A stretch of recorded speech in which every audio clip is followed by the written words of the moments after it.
네, 한번 시작해 보겠습니다. 오늘 이렇게 일요일인데 XRP 서울 2025 행사 참여해 주신 모든 홀더님들 환영합니다. 저는 이번 세션 좌장을 맡은 박 작가의 크립토 연구소 운영자 박종환 작가입니다. 반갑습니다. 네, 오늘 준비된 얘기가 많아서 저는 모두 발언을 좀 짧게 하고요. 오늘 이번 세션 함께해 주시는 홍익희 교수님 그리고 블록엑스 표상록 대표님 모두 발언 시작으로 오늘 세션 시작을 할 텐데, 오늘 이야기의 핵심적인 부분들만 간단하게 말씀을 드려보면요, 우리 커뮤니티 홀더분들이 투자 관점에서 이 XRP에 대한 관심들이 많이 있으실 거기 때문에 제목 그대로 이 XRP 생태계 확장과 그리고 자산으로서 이 XRP는 어떤 가치를 지니는가, 그런 부분들에 대해서 한번 이야기를 해보겠습니다. 그러면 홍익희 교수님부터 모두 발언해 주시겠습니다. 예, 여러분들 뵙게 돼서 반갑습니다. 오늘 현장에 나와 보니까 여러분들의 열기를 피부로 느끼게 되면서 좀 더 많은 책임감을 느낍니다. 리플에 대한 정확한 정보를 분석하고 알려드려서 투자에 좀 도움을 드려야 되겠다라는 마음다짐을 한번 해봅니다. 감사합니다. 네, 안녕하세요. 블록엑스 대표 표상록입니다. 또 표상록의 코인 포트폴리오라는 유튜브 채널도 운영을 하고 있고요. 일요일인데도 이렇게 또 많이 와주셔서 되게 감사드리다라는 말씀드리고, 오늘 리플, XRP 생태계와 관련된 저희의 의견들을 다양하게 좀 솔직하고 진솔하게 말씀드릴 수 있도록 하겠습니다. 네, 감사합니다. 네, 그러면 바로 진행해 보겠습니다.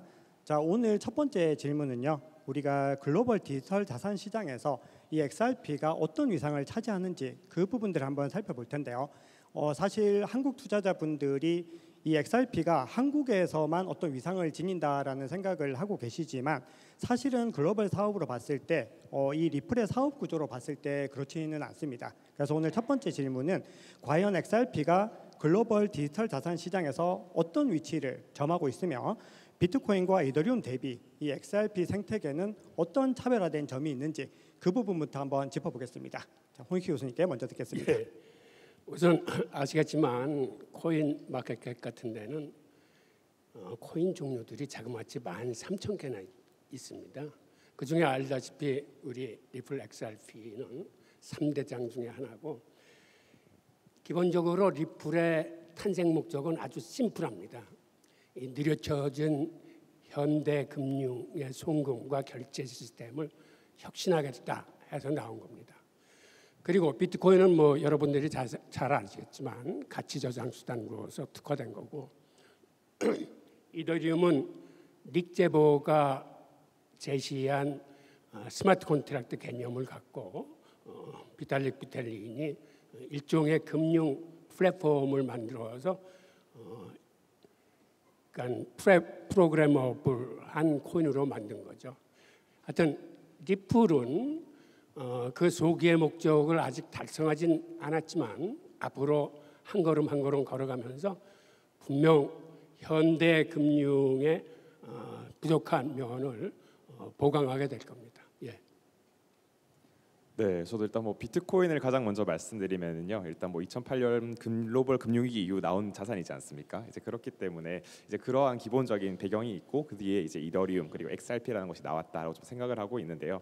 역사적으로 봤을 때 비트코인 같은 경우는 전통 금융기관들의 채택, 그리고 이제 미국 국가라는 곳의 이제 채택을 통해서 약간 디지털 금이라고 많이 평가가 되고 있습니다. 실제로도 좀 그렇고요. 그다음에 이더리움 같은 경우는 플랫폼이라고 많이 하죠. 스마트 컨트랙트를 기반으로 해서 이제 예를 들면 저희가 휴대폰을 사용했을 때 안드로이드 또는 iOS에 비교가 많이 되고 있는데요. 저는 개인적으로 되게 확장성이 높다라고 평가는 되지만은 약간 좀 제너럴리스트이다. 이더리움은 좀 제너럴리스트다라고 좀 표현을 드리고 싶고요. 반면에 XRP, 리플 같은 경우는 저는 좀 스페셜리스트다라고 좀 표현을 드리고 싶거든요. 왜냐하면 사실 XRP 같은 경우도 레이어 1으로서 XRP 레저가 활용이 되고 있지만은 특히나 이제 글로벌 금융 송금을 위해서 좀 활용이 많이 되고 있다 보니까 그런 특화된 부분에서 이제 이러한 전반적으로 이제 글로벌 은행 시스템으로서 더욱더 확장 가능성이 높다라고 좀 평가를 하고 있습니다. 네, 두 분 말씀 종합을 해보면은 일단 XRP에 대해서는 두 가지 측면에서 공통적인 부분들이 있습니다. 일단 확고한 정체성, 이 XRP만의 정체성이 있다는 부분들이고, 두 번째는 이더리움이나 비트코인과는 다른 정체성을 가지고 있다라는 부분들을 말씀을 주셨는데요. 저는 개인적으로 좀 첨언을 드리면은 오늘 행사 아마 오시면은 이 위상을 좀 다들 체감하시지 않으셨을까 생각을 하는데요. 다들 대기실에서 이렇게 많은 분들이 오셨을 줄 몰랐다 이렇게 이야기를 했는데, 저희가 1시간도 더 전에 도착을 했는데도 정말 인산인해를 이루면서 이 XRP에 대한 관심들을 좀 체감할 수가 있었고요.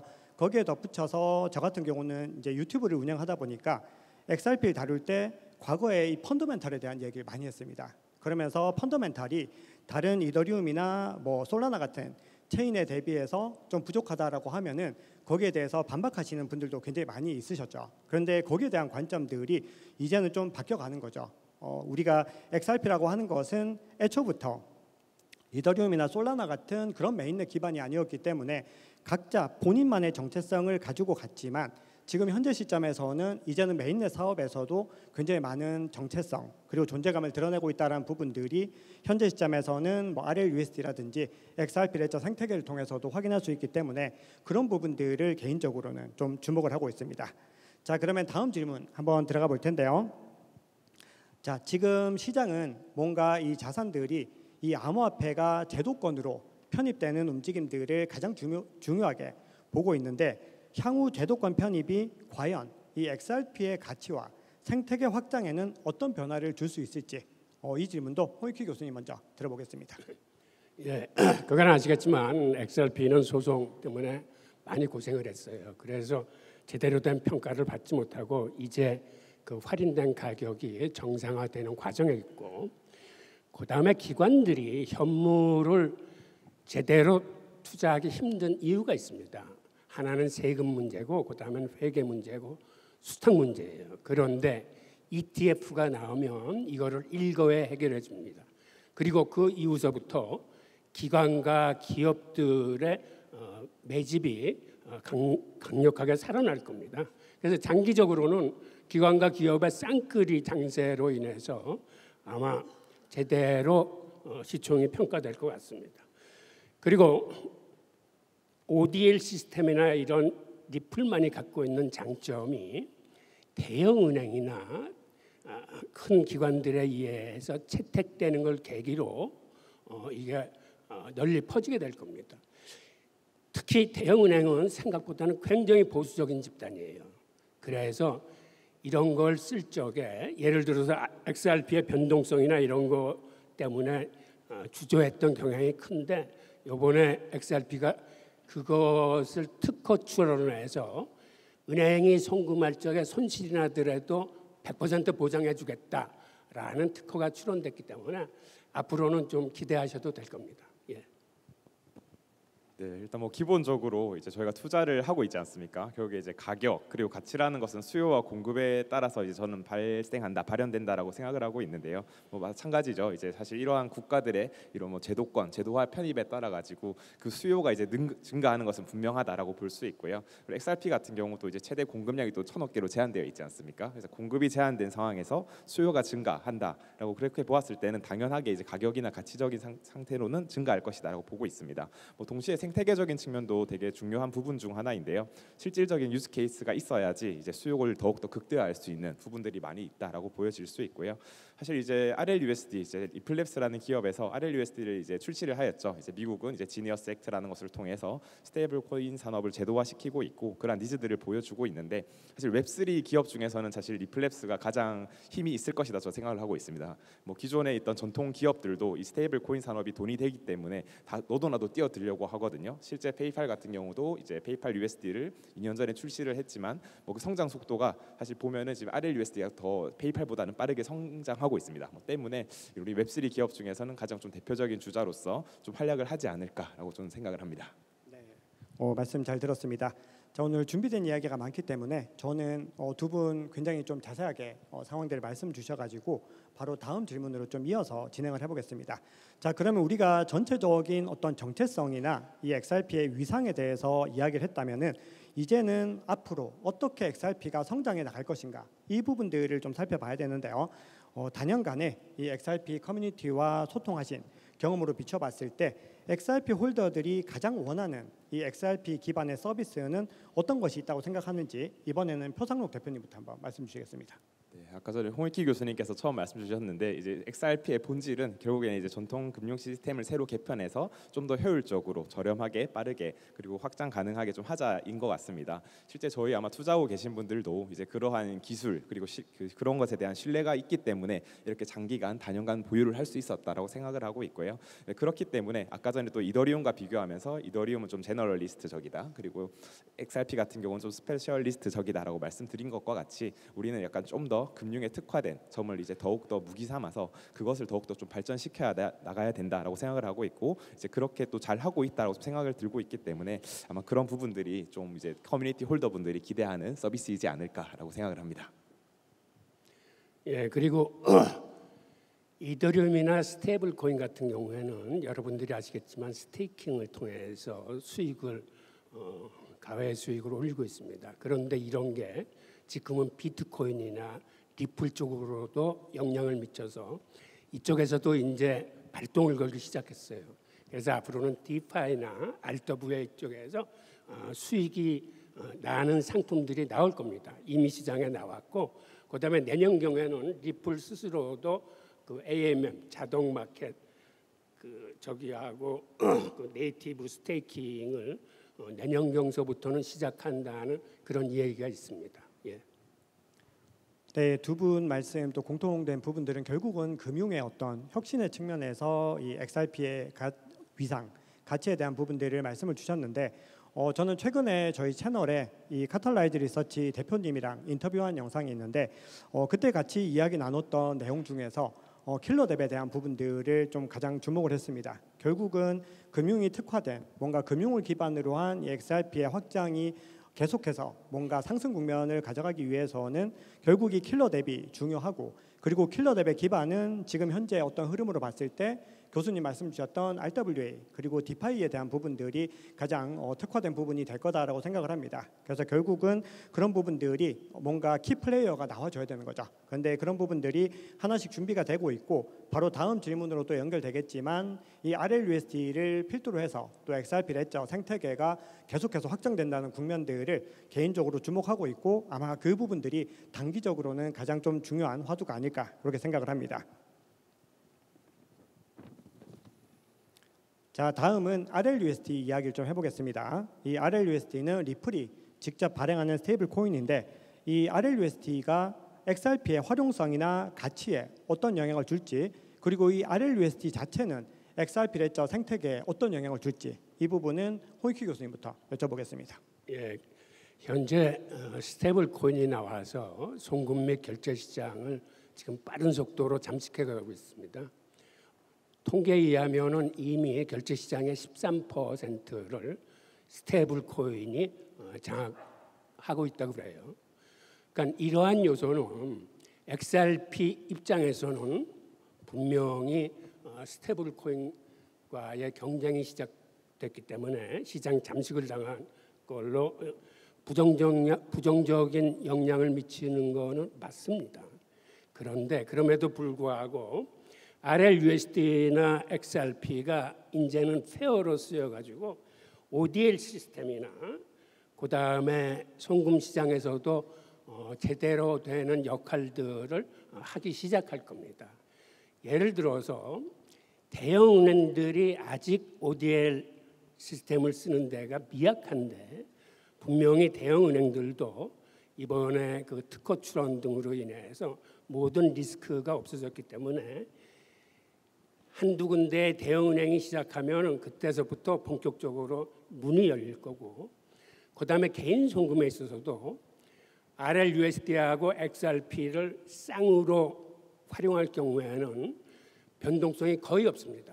XRP를 보내고 그쪽에서 RLUSD로 즉시 바꿔서 수취할 수 있게 하면, 이런 의미에서 XRP와 RLUSD는 앞으로는 굉장히 긍정적인 영향을 미치게 될 겁니다. 네, 그래서 일단 뭐 저도 이제 XRP 그리고 RLUSD가 이제 뭐 나와가지고 서로 이제 좀 반대되는 것 아니냐 이런 고민을 가진 분들도 계시던데 저는 그냥 상호 보완적이라고 생각을 하고 합니다. 이제 RLUSD 같은 경우는 이제 미국 달러 기반에 이제 맞춰져가지고 그 가격을 유지하는 것이고 XRP 같은 경우는 이제 상대적으로 투자 자산으로서 활용도가 더욱 높아지고 있기 때문에 그에 따른 뭐 캐피탈 게인 가격에 대한 차익을 먹을 수 있는 이제 그러한 것으로 활용이 된다라고 보여지고 있거든요.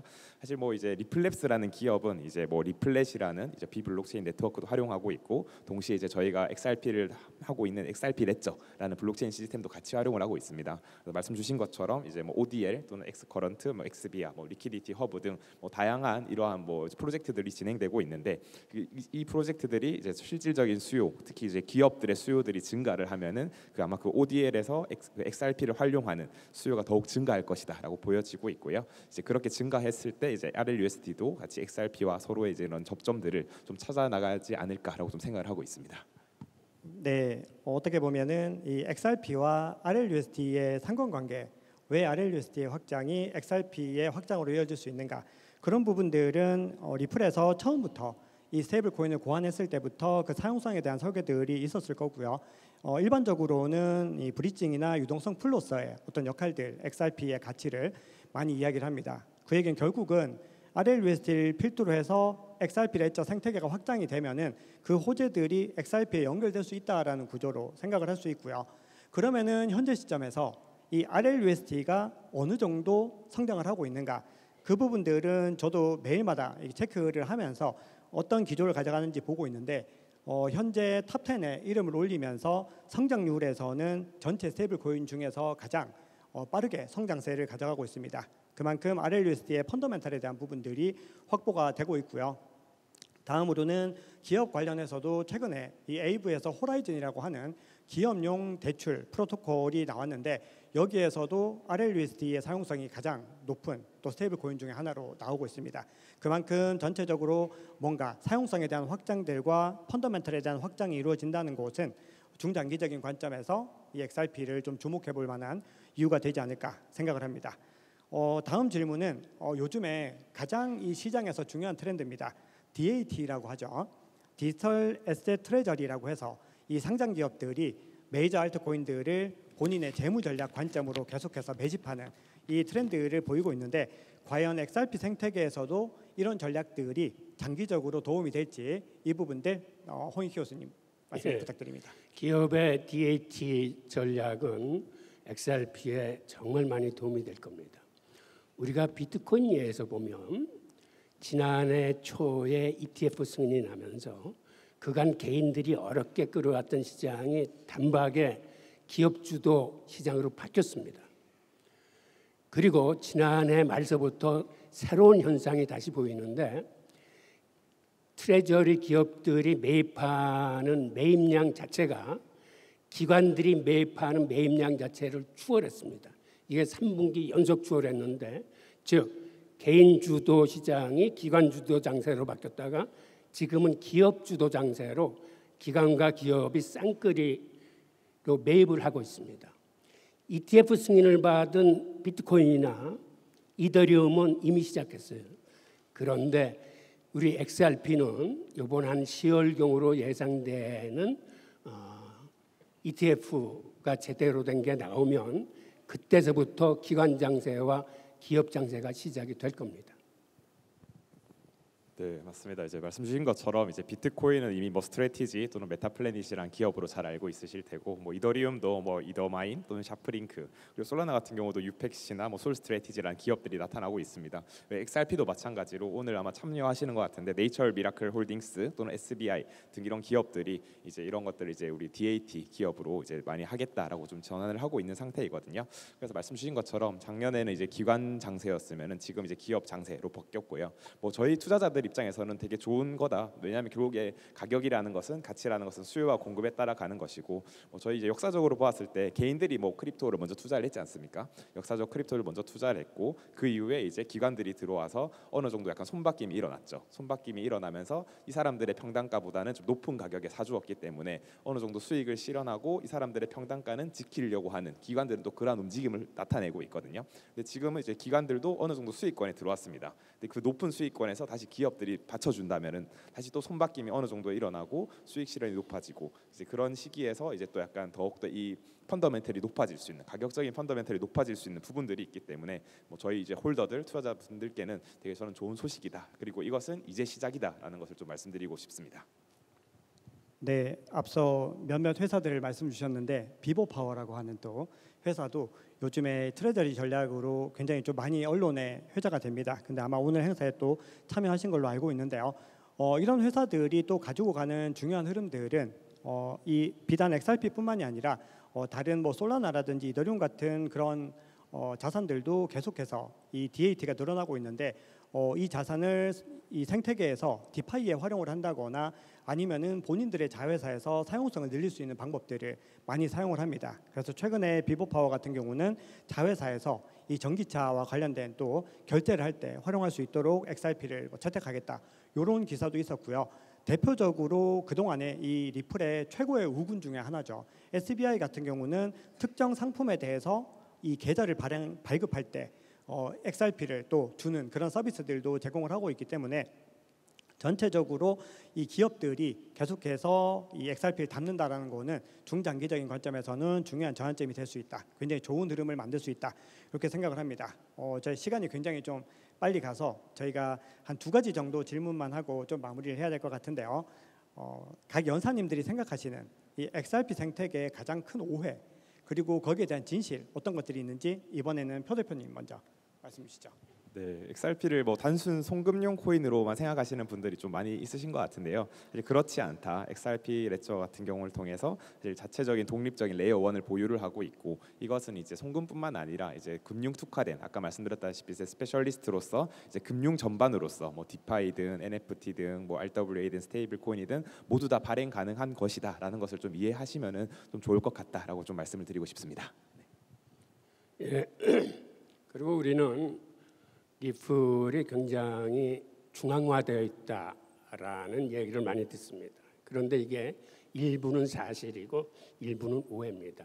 어떤 게 사실이냐면 처음에 비트코인이 나왔을 적에 제드 맥칼라비 그러니까 XRP를 만든 이 친구가 생각하기를 비트코인 같은 처리 속도로는 도저히 현대금융을 개혁하지 못하겠구나라고 하면서 2가지를 바꿨습니다. 그게 뭐냐 하면 10분에 하나씩 블록이 생성되는 이런 채굴은 도저히 현대금융을 혁신하지 못한다. 그래서 채굴이라는 걸 아예 없애고 1000억 개의 코인을 일시에 생성을 했습니다.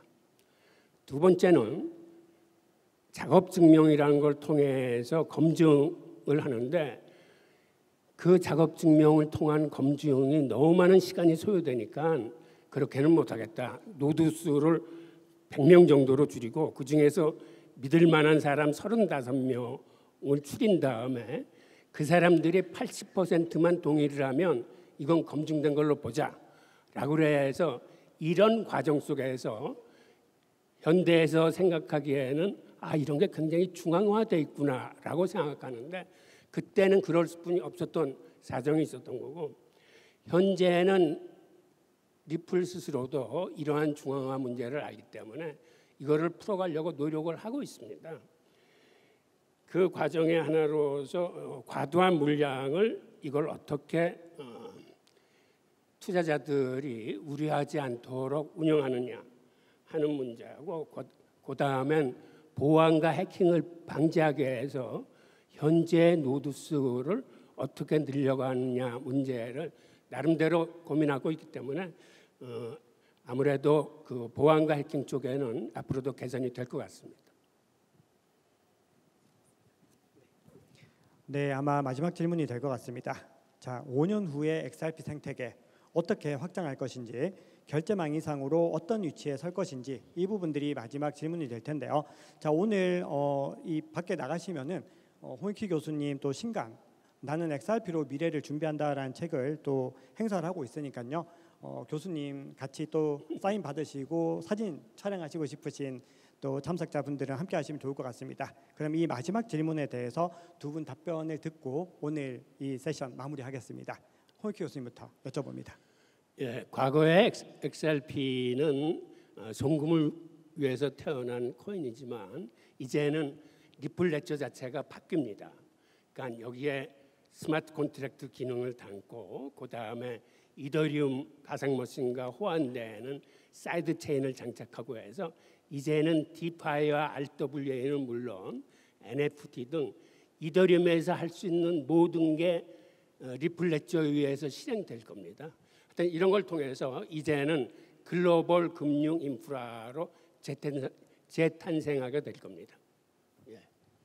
저도 마찬가지로 이제 글로벌 금융 인프라로서 아마 금융 플랫폼으로서 이 XRP의 성장이 좀 더욱 기대가 된다라고 생각을 하고 있습니다. 이제 뭐 이번이죠. 올해 이제 그런 지니어스 액트나 트럼프 대통령의 이런 드라이브 강력한 이제 이런 정권 드라이브에 통해 가지고 아마 그 수혜를 받을 가능성이 좀 높다라고 판단을 하고 있기 때문에 아마 5년 뒤에는 더욱 더 이제 좀 다양화된 이런 특화된 이런 서비스들이 많이 나올 것으로 좀 기대를 하고 있습니다. 네, 이렇게 오늘 준비한 세션은 마무리를 할 예정입니다. 자, 오늘 25분 짧은 시간이지만 다들 굉장히 많이 집중해 주셔가지고 여러 가지 이야기들 나눌 수 있었는데요. 오늘 또 귀한 시간 내서 오신 만큼 오늘 행사에서 많은 것들 얻어가시면 좋겠습니다. 감사합니다.